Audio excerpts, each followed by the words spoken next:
Hey Corey, I hope you've had a great start to the season. This is your first game review. Now, I'm going to go through the good stuff that you did, but I mainly want to focus on the mistakes because you can't get better unless we do look at the mistakes and hone in on why they were mistakes.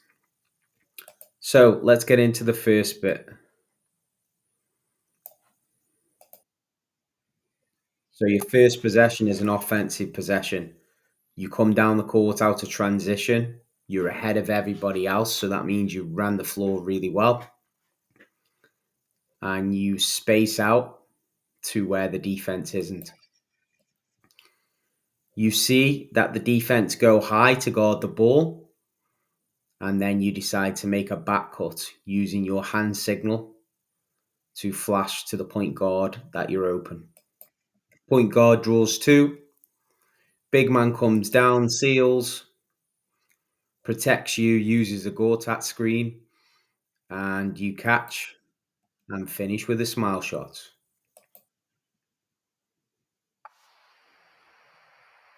Really, really good decision making. So, your second defensive play here, you ran the floor really, really well in transition defense. You came back, you recovered for your teammate, and then you recovered back to your position when your teammate came back. However, you came over a little bit too far. It does look like, from my view, you were out of your cylinder when you tried to guard the ball handler. However, ball handler bumped you. You raised your hands to show the ref that you weren't fouling with your hands. Then you actually come out of position because you're below the free throw line and decide to contest the shot. So, first things first, you shouldn't be coming that low because that's not your role in a 2-3 defense. That's either the wing's guy to pick up or the middle's guy to pick up. However, the coach wants to play the defense, I'm not sure. You then jump outside of your cylinder to contest the shot, resulting in a foul call. Pretty silly foul, to be honest with you. And that play shows a lack of defensive IQ. The other thing is, when you're coming out of position that far, what you've got to realize is when the shot goes up, if you didn't come out of position and somebody got the rebound from your team, then you would have been in a great position to be able to run and maybe get a transition bucket from it. So you're actually hindering your offensive efficiency by doing this, as well as picking up a silly foul and hindering your defense as well. So let's skip to the next one.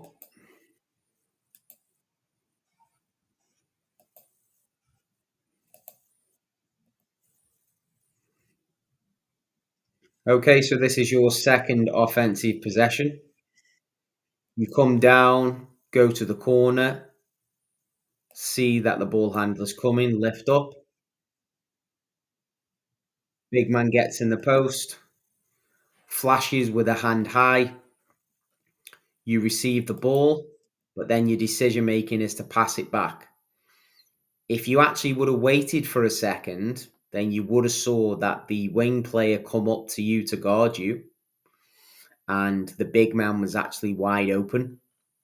So what you could have done is you could have fed the big man, and the big men potentially could have got a score out of that, or even got to the free throw line. This would be massive to improve your offensive efficiency, because if you got an assist off this, then that's a good play. Or even if you created an offense for the big man and he got fouled, then this is a really good high IQ play, in my opinion. The other thing you could have done is potentially face up and look to maybe drive if the defense did shift over. Although the gap was a single gap and it was a little bit small, maybe you could have drew two players, which effectively would have got the big man open a little bit more, and you could have passed it off to him so he could make a play.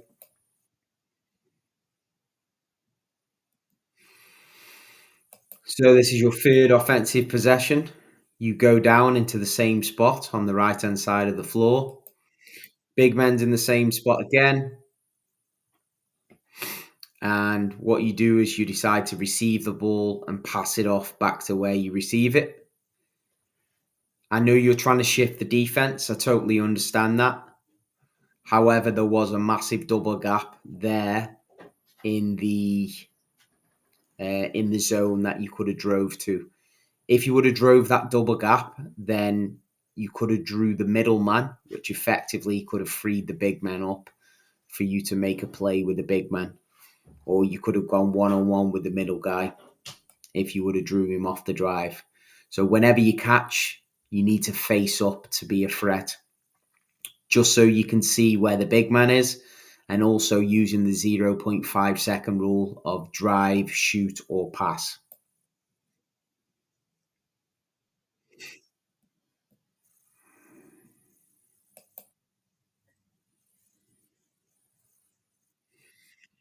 Okay, so this is your fourth offensive possession.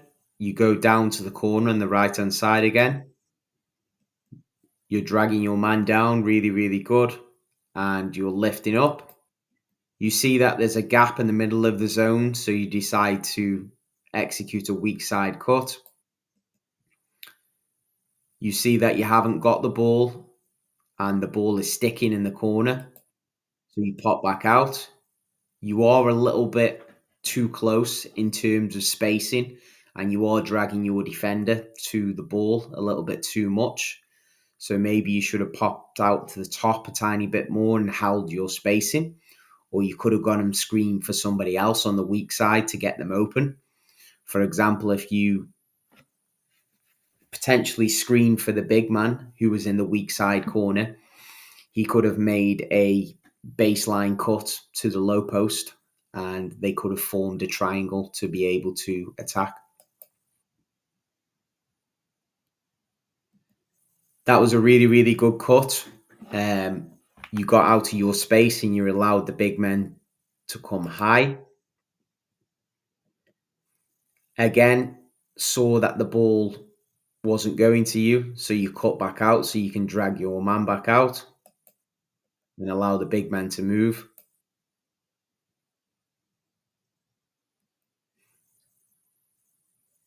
Moving again because you see somebody else comes into your space, so you're moving your defender. Really, really good stuff. Moving to the strong side of the ball.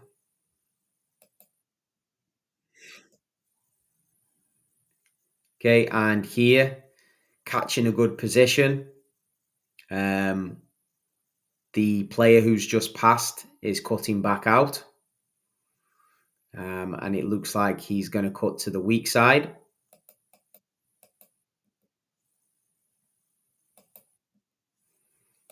Try to drive the ball on the left where your player is, and you miss the double gap on the right hand side. So that's a little bit of indecisiveness and bad decision making. What you could have done if you feel a little bit rushed to make a decision is you could have caught the ball for around about 1 second, faced up, and realised that there's a double gap and drove the double gap because your defender was quite aggressive on you. So I can imagine you would have picked up a foul really easily from this defender if you would have noticed the double gap on your right hand side. And even if you beat your defender, you still could have got to the middle and maybe went into a 2-on-1 with the big man. If you drew the middleman that the big man has. This is your second defensive possession. So what you do here, is this was off a shot and you're the closest one to get the rebound. What you decide to do is aggressively poke at the ball when the big man has got the ball on his back foot, tucked in his pocket, protecting it. This is an easy call for a referee, and I know in terms of your decision making, you were probably trying to poke the ball out of his hands and potentially get a steal from it or something like that. But you've got to look at your position. Even if you did poke the ball out of his hands, the ball would have gone out of bounds. So essentially, all you've done there is you've just slowed down the play a little bit and shaved some time off the clock. So I'm not really sure what you were trying to achieve there. It was probably a steal for you to be able to get a bucket. However, you're gambling. And this is the first instance you do pick up a foul. Obviously, you put your hands up after, which I find really, really funny because the ref could clearly see that your hands were swiping there. So putting your hands up isn't really going to help, to be honest with you. What I would have done if you are looking to pressure the person with the ball because he is a big man and he may not be able to dribble is you need to get in front of him around about an arm's length and you need to put your hand nice and flat to the ball instead of poking it.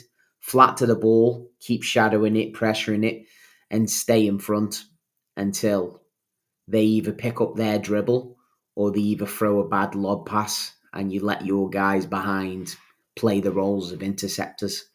This is how you play good pressure defense without gambling and picking up silly fouls like you did here, because this wasn't really needed.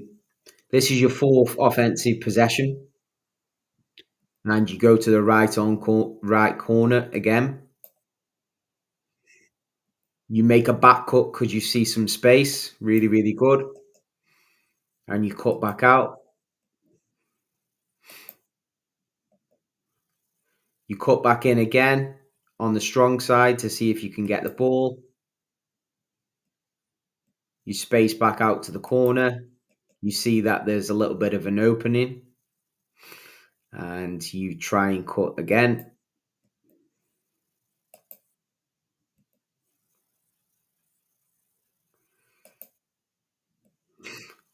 In a great window spot for you to be able to get your shot off.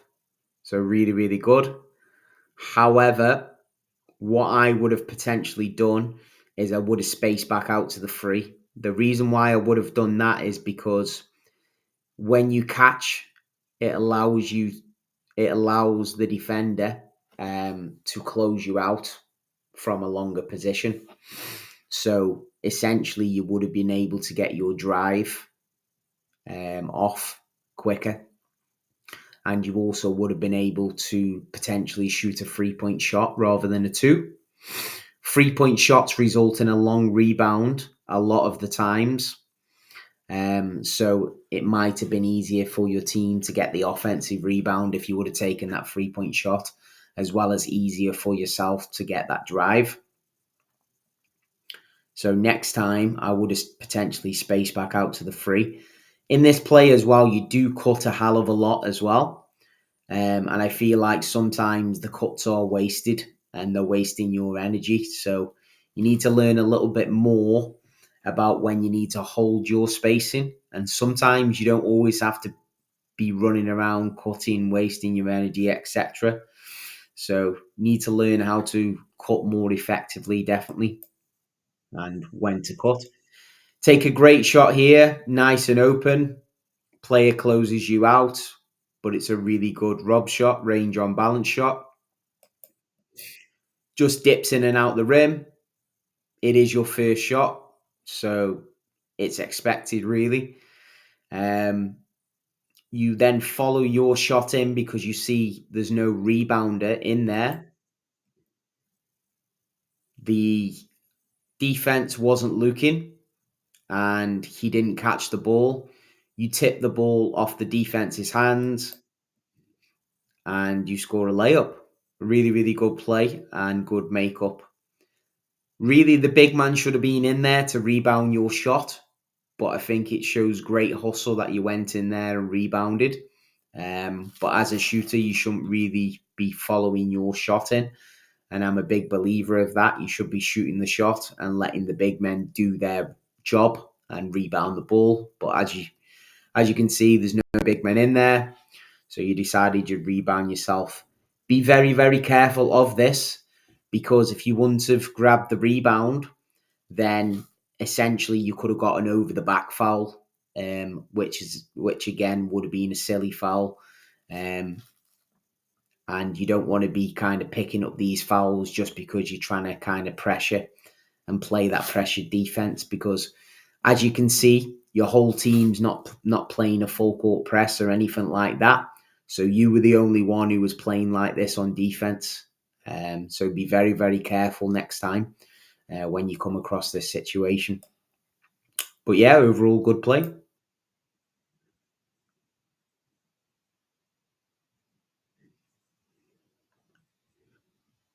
So this is the next play, and it is a defensive one. Okay, again, you're trying to go in and you're trying to pressure the defender. Shot goes up. There's two big men inside. There's no need for you to rebound, and there's no need for you to go in and pressure the defender and do what we call jamming, because that's what you're trying to do. You're trying to jam them up to pressure them so they make a mistake and so you can get the ball back. That's not the playing style of your team from what I've watched. It may have been the old playing style of your previous team, but as you can see, well, you know more than anybody that that's not what your team's playing on defense. Like I say, there's two big men in there, so let them do their jobs. Stay at the top, because look what happens now because you come out of position. You come out of position, which means you're late running back. There's three guys running back, but now there's a 4-on-3. So that means they've gained an advantage just because you went in for the rebound and you pulled out of position. If a layup happened as well, if you would have been into position and you would have let the big men do their job, then essentially what you could have had is you could have had a 4-on-4 situation, where four players, including yourself, run back, and it would have evened the odds a little bit more and maybe stopped this offensive transition completely. This is your fifth offensive possession. So you space really well, lift up, circle motion around, see a gap to cut into, use your hand signal really, really well. Okay, you cut out to the strong side, catch it in the corner.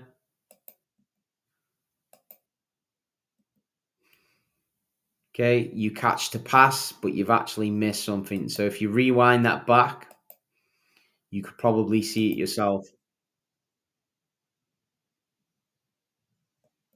Okay, you've missed a baseline drive. If you would have essentially used like a pass fake to the left, pretending that you're passing to the guy on the wing, then you could have freed yourself up maybe if the defense moved over for a baseline drive. And that would have been an easy bucket for you. But you didn't face up and you weren't a threat.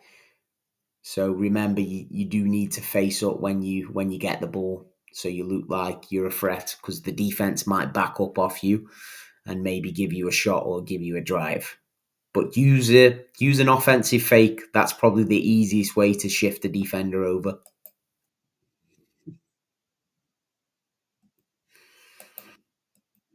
You cut back out.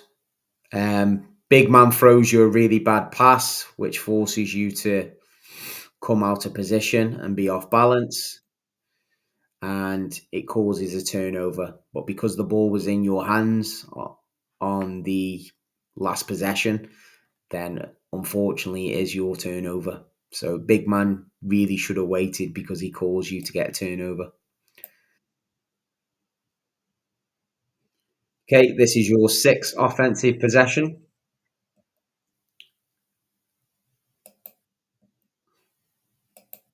You're coming down, you're holding your spacing, and he throws a really bad pass to you. Maybe you could have got a little bit closer to give him a little bit of a better option. You're now in a non attacking position, but you're protecting the ball really well. You see a double gap, you drive it, and you decide to stop. If you would have decelerated and maybe used a hezzy fake, you could have caught this middleman jumping out of his cylinder and maybe attack the basket. The other thing is the big man was in absolutely great positioning for a bucket. So in this scenario, what you do is you decide to take a contested shot. Now, what you could have essentially done is you could have maybe threw the ball over the top so it couldn't get in the way of the last defender near the big man, and the big man could have jumped onto the pass, caught it, and essentially scored from it down low. And like I say, you could have drove as well, maybe used a hezzy fake um, to get the middleman jumping because they were a shot blocker type, and maybe drove to the basket and got a smile shot from it. Luckily, the big man cleans up and he gets something from it. Okay, let's have a look at that again. So this is your fourth defensive possession. Ball handlers up top, and they decide they're going to drive to the left. You're in a position where your torso is facing the ball handler's torso, and you're in a pretty low stance, ready to slide.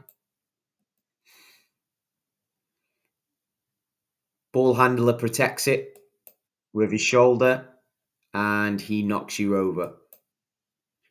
Okay. Now on this one, I think you actually get a charge call. I'm not too sure. It might be a blocking foul as well. Me, I can't really see the signal of the referee. So let's see what happens. Okay, so feedback from that really is I think at that point, if it was a charge call, then absolutely great defense.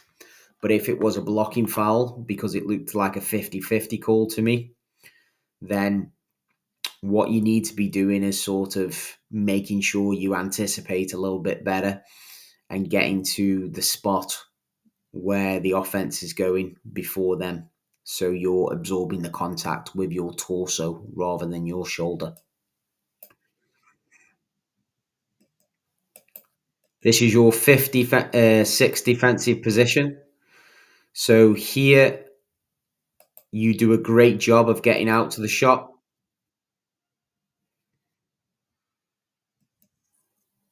Ball gets swung to the corner. But again, you're coming out of your cylinder to try and block the shot. I'm not sure why you're doing this because this is like the worst thing you can do to pick up a foul. And what you need to do instead is you need to close the shooter out around about 90% of the way. So what you're doing there is you're effectively closing them out, shading the shot, and you're essentially just encouraging them to take a free.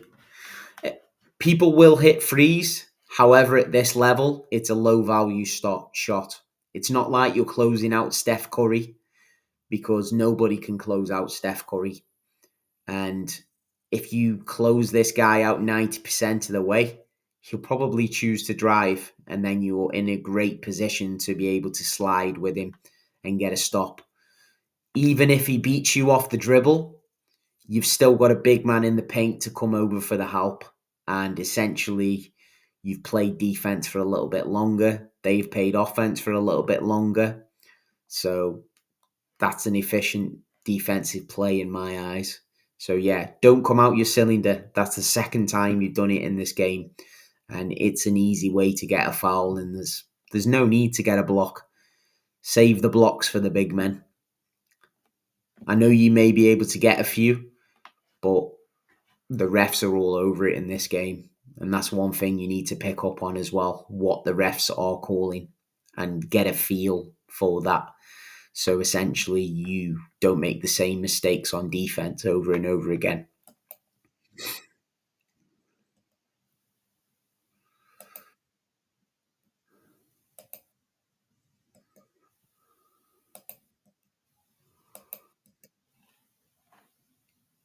Okay, this is your seventh defensive possession. So let's rewind that back. So shot goes up, and you're up top, and you decide to come below the free throw. Now, I'm not too sure if it's because your coach has taught you all to rebound the ball because you're playing against a really tall team. However, there are big men. There are three big men in there versus one. So again, leave them to do their job. Go above the free throw and stay there until your big men catch the rebound, and then look to run out and seek a sideline in transition so you can create a transition offense. Like I say, you're limiting your offensive capability by doing this play.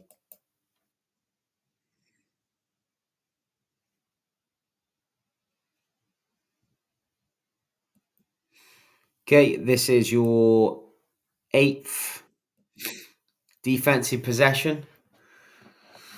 So you run out really, really fast, an uncontrollable closeout, and you get beat off the dribble because you run 100% of the way. I would have tried close out 90% of the way, so you've got enough space to drive.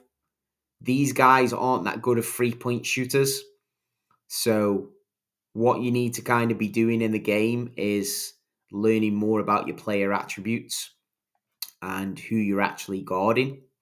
This guy loves to drive. I watched him all game. He can drive left, he can drive right.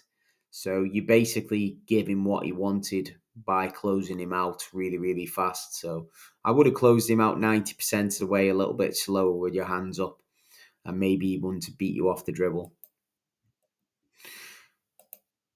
You then come back and recover, and again you come out of your cylinder.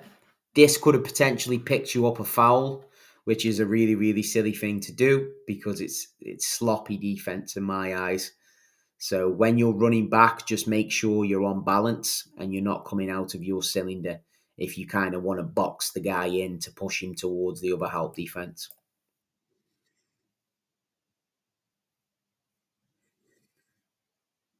Okay, again, you're coming out of position. Here, the offense goes into a dribble handoff. You decide to reach when the ball's on the opposite side, so potentially you could have picked up a foul there.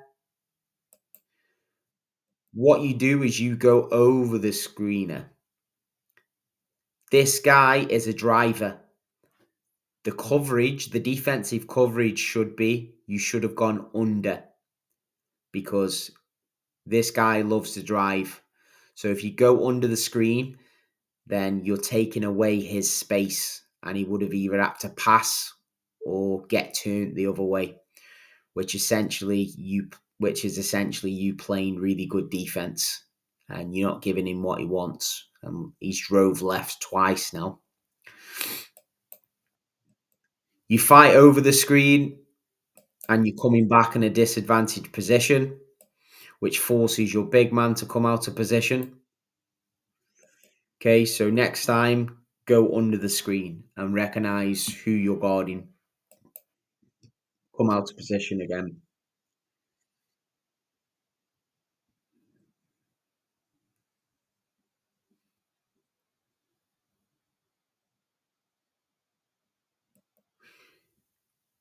So if you look at your vision here, you're looking at the ball and you can only see one guy in your vision. If you look at your defensive player on the opposite wing, the weak side wing, then look at his positioning, and his positioning is in line with the big man's positioning. That's what your positioning should be as well. You are too high there, which is kind of exposing your defense because there is a guy in the corner and he could back cut at any moment. So you need to see both. You come out of position again because you're forced to help, and the big man picks up a foul. Just be very, very careful on that play because if he did get the pass off, then you coming out of position um, would have exposed your defense from the back, and the backdoor cutter essentially would have got the ball and maybe scored from it because you came out of position. This is your 10th defensive possession. So you're guarding the inbounder and they're doing a stack. So when you guard an inbounder, you need to see multiple things. So the way I teach guarding an inbounder is you guard them with your toes facing the nearest sideline. Now your toes are facing the baseline. Traditionally, basketball coaches teach this. However, the reason why I teach it toes facing the sideline is because you can see both the ball, the passer, and you can also see the players moving off the ball. It also puts you in a better position if a person receives the ball on your side to be able to close out on balance. Because look at your closeout now. Closeout comes too late, nearly pick up a foul because you're reaching again, but you do recover.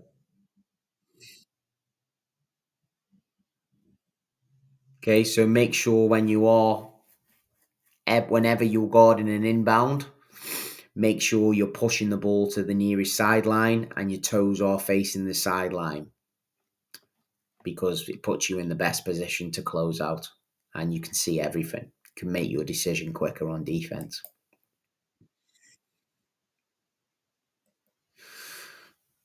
Again, you come direct to the player, which allows him to drive. Just get back to where he wants to go in front of him rather than coming direct because you're kind of giving him that space to be able to drive left.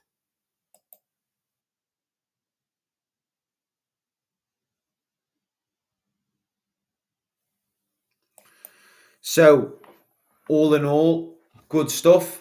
I broke this down into two parts. So, we've got your offensive improvements, and I'm going to give you 3 pointers of what you can improve on, and your defensive improvements, and I'm going to give you 3 pointers on what you can improve on and how.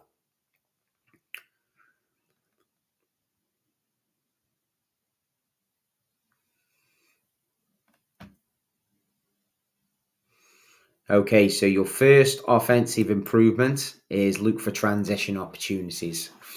So throughout the video, you would notice that I've highlighted you are out of position multiple times in your zone defense. This causes you to lose transition opportunities because you've got the hustle and heart in you to want to rebound. You're now playing in a league and in a team where people are taller than you. They have a role, and their role is to rebound. You're not that guy anymore. You don't need to rebound. There's taller people than you. You can get the odd one or two a game, maybe, if they're not doing their job. But in my mind, I don't think that's what your coach wants from you. You may have done it in your previous team when you were younger because you were the tallest guy there, but you're not anymore. So make sure you aren't coming out of position and you're letting the big men do their jobs on defense and rebound. And you are, when they do catch the defensive rebound, you're actively seeking a sideline for the outlet pass and you're looking to run that floor. This is a massive thing that can add 10 to 20 points to your game because I've seen you do it plenty of times in other videos and especially in the younger age group that you played in. And you're a guy who can run the floor. So you're just hindering yourself by coming out of positioning on that defense.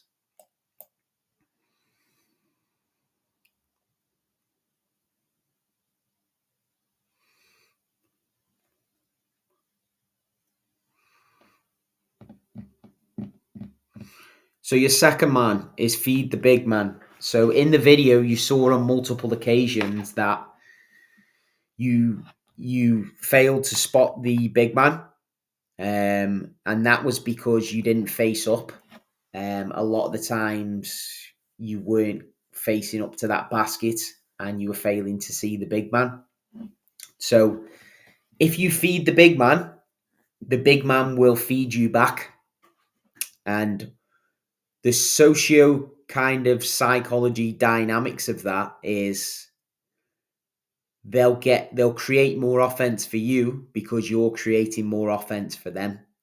And the other thing is you'll get assists from it and your coach will notice that and he'll notice that you're making plays and you'll get more minutes because you're more efficient on offense. Also, if you keep feeding the big men will start liking you even more and they'll begin to set screens for you. When they set screens, you can drive to the basket and get that double gap easier. And that'll open up your offensive game. And that's just the psychology of how the game works. It's always worked like that since I've played it, since I've coached it. So recognize that you need to feed your big man, keep your big man happy, and they'll feed you as well.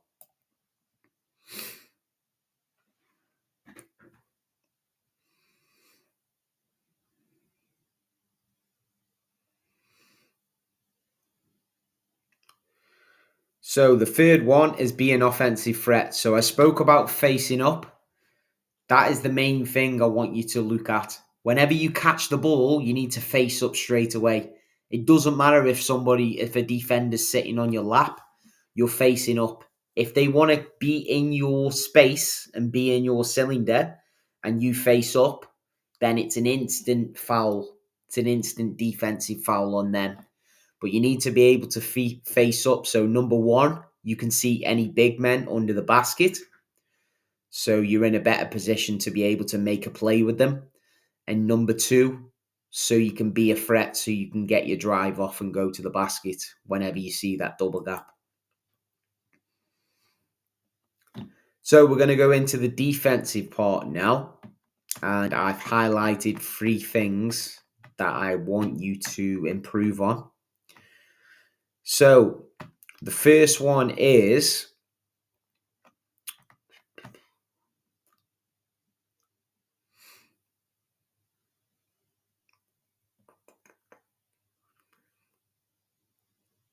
closeouts. So I mentioned earlier that the way you were closing out is you were closing out around about 100% of the way. What I want you to do is think about at this level closing out 90% of the way. That puts you in a better position to be able to stay in front of your man, not pick up a foul, and be able to get back into your stance and slide. This is one of the major things I want you to work on because from this game, what I saw, you gave a lot of effort on defense, but in terms of your defensive IQ, I feel like it was very, very low this game. And I know it could be 100% better, Corey. So let's look at your second one.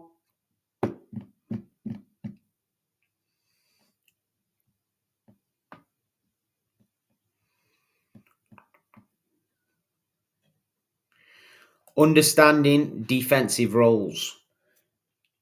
What I mean by this is I spoke about earlier about let the big men do the rebounding and let them do their role. Like I say, you're not a big man no more. You're the size of a guard. Yes, you may be a little bit taller than the other guards and you may be put at the back of the zone defense sometimes. I totally understand that. But when you put at the top of the zone defense, your role is not to rebound. Your role is to guard whatever's at the top on the area and to bump any potential cutters that come in. So when the ball gets shot, the other thing you can do is box out if somebody's on the perimeter maybe. But I'd rather you wait for the big man to catch the defensive rebound and then seek a sideline, and you should be looking for an outlet pass if you're in a position to receive one and the defender's not on you. The other thing is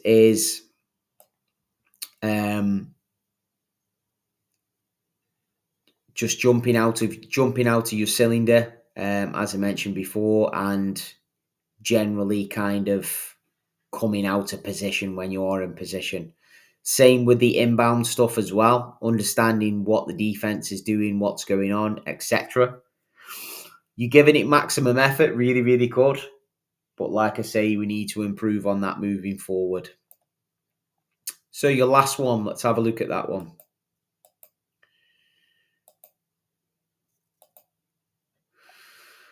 Learn about refs and player attributes. So learning about refs, what do they call? What type of stuff are they calling? So you'll notice that in the first quarter that the ref was mainly calling like hacking fouls and stuff like that. Any kind of aggressing, swiping downs, they were calling. When you know that as a player, that means you can adjust your defensive style to what the refs are calling. So essentially, you wouldn't swipe down, you'd look to maybe swipe up, or you'd look to maybe move your feet a little bit more, absorb contact with your torso so you don't get in trouble with the refs, or even keep your hands where they can see them when you're on defense. Keep one hand high and one hand low, just so the ref can see them. The other thing is, in terms of the player attributes, some of the players that you were guarding were really quick off the first step. So if you close them out 100% of the way, then you're just heading to get beat. These players need closing out around about 80% of the way because they're probably not going to go to their shot. They just want to drive the ball.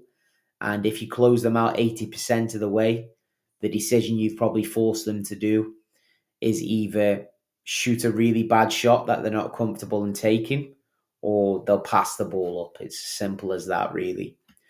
It's the same with when you're closing out a shooter as well. You'll maybe need to close out the shooter 90% of the way, and they may hesitate then, and they may do something they don't like doing, like driving or like passing the ball.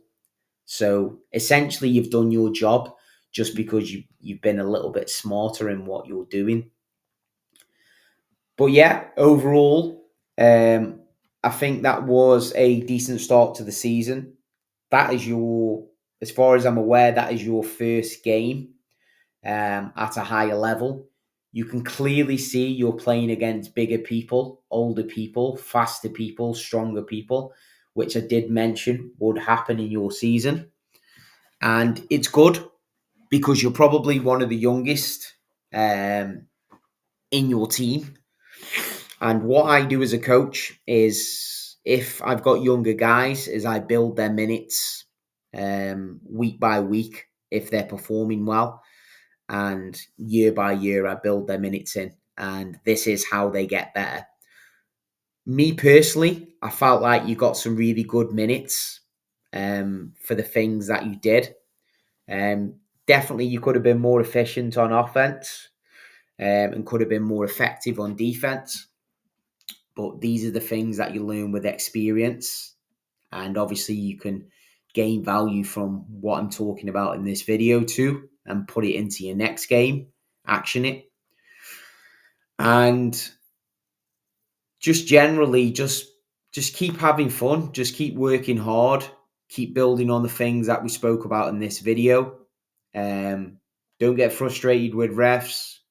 Leave them to do their job. Get better every week, and just keep playing basketball and just keep getting better. Like I say, progression doesn't come overnight whatsoever. So you need to kind of just be mentally tough, be patient with yourself, and just keep your head down and keep working, mate.